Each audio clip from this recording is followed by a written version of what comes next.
السلام علیکم ورحمۃ اللہ وبرکاتہ۔ محترم احباب و اخوات، امید کہ آپ سب خیر و عافیت سے ہوں گے۔ اللہ تعالیٰ آپ سب کو شاداں و فرحاں رکھے۔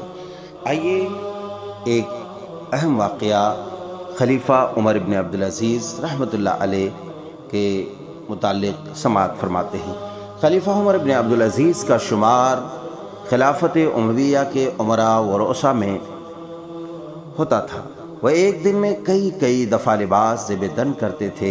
سونے چاندی کے برتن ان کے پاس موجود تھے۔ نوکروں اور محلات کی کوئی کمی نہ تھی۔ کھانے پینے کی فراوانی تھی، غرض کہ انہیں جس چیز کی بھی آرزو ہو سکتی تھی وہ ان کے پاس موجود تھی۔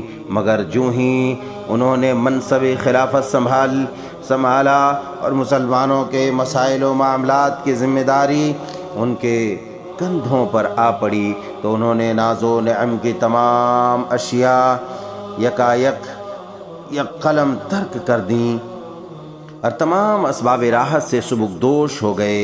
انہیں موت کی سنگینی کا احساس شدت سے ہونے لگا۔ قبر کی پہلی رات کا تصور انہیں چین کی نیند نہیں سونے دیتا تھا۔ خلافت کے لیے جناب سیدنا حضرت عمر بن عبدالعزیز رحمۃ اللہ علیہ کا انتخاب عمل میں آ گیا اور پوری امت ان کے ہاتھ پر بیعت کر لی۔ پوری امت نے ان کے ہاتھ پر بیعت کر لی تو جمعہ کے روز وہ منبر پر کھڑے ہو کر رونے لگے۔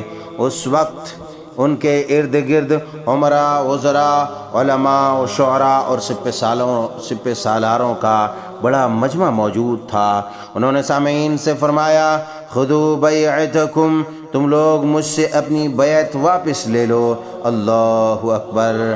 حاضرین یک زبان ہو کر تمام کے تمام بول اٹھے، ما نرید الا انت، ہم آپ ہی کو اپنا خلیفہ مقرر کرنا چاہتے ہیں۔ غرض خلافت کا عہدہ سیدنا حضرت عمر ابن عبدالعزیز رحمۃ اللہ علیہ کی خواہش کے علی الرغم انہی کو سونپ دیا گیا۔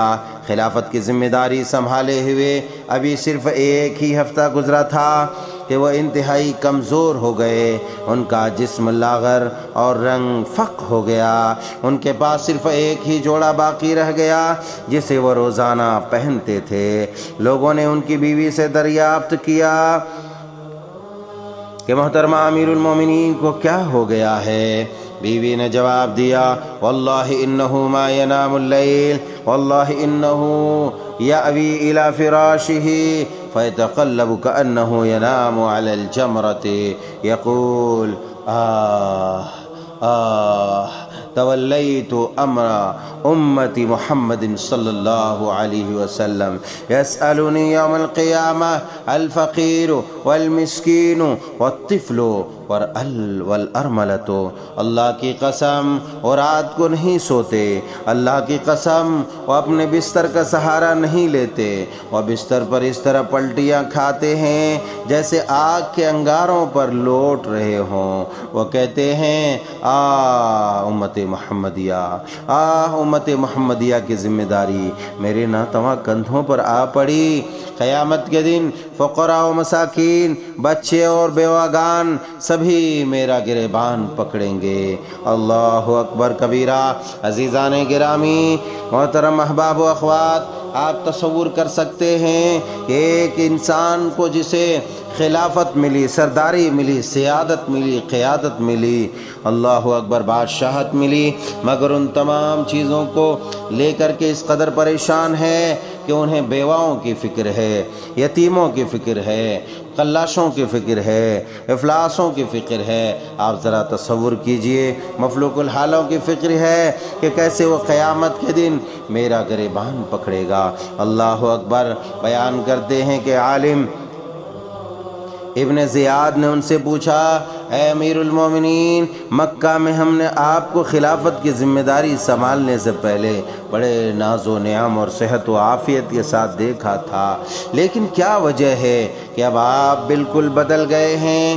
یہ سوال سن کر سیدنا حضرت عمر ابن عبدالعزیز رحمۃ اللہ علیہ نے اس عالم سے کہا، اے ابن زیاد، جب تم مجھے قبر میں دفن کیے جانے کے 3 دن بعد دیکھو گے، جبکہ میں تمام دوست احباب سے جدا ہو کر کپڑوں سے بے نیاز ہو کر ننگا ہو چکا ہوں گا، میرا بدن مٹی میں پڑا ہوگا، تو بتاؤ میں کیسا لگوں گا؟ واللہ لرأیت منظر لیسوک، اللہ کی قسم ایسا منظر آئے گا جو تجھے پسند نہیں آئے گا۔ اللہ اکبر۔ عزیزان گرامی، ایک مختصر سا واقعہ سیدنا حضرت عمر ابن عبدالعزیز کے متعلق تھا، جو روح کو تڑپا دینے، دل کو بے چین کر دینے، ذہن کو مضطرب کر دینے والا تھا۔ آپ تصور کر سکتے ہیں اور یہ حاصل کر سکتے ہیں کہ اس واقعہ سے جو ملتا ہے وہ یہ ہے کہ آدمی کے اندر سب سے بڑی چیز اللہ کا خوف، اللہ کا ڈر، اللہ کا تقوی ہو، تو اس کے اندر سے کبر، نکھوت، غرور، آسائش اور تنعم کی ساری لذتیں رخصت ہو جاتی ہیں، بشرطے کہ وہ اللہ سے خائف ہو۔ اللہ تعالی ہم سب کے دلوں میں اپنی خشیت اور اپنا تقوی پیدا فرما دے۔ عزیزان گرامی، امید کہ یہ دلچسپ واقعہ آپ کو اچھا لگا ہوگا۔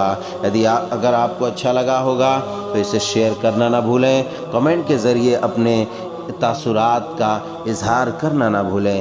اللہ آپ سب کو خوش و خرم رکھے۔ السلام علیکم ورحمۃ اللہ۔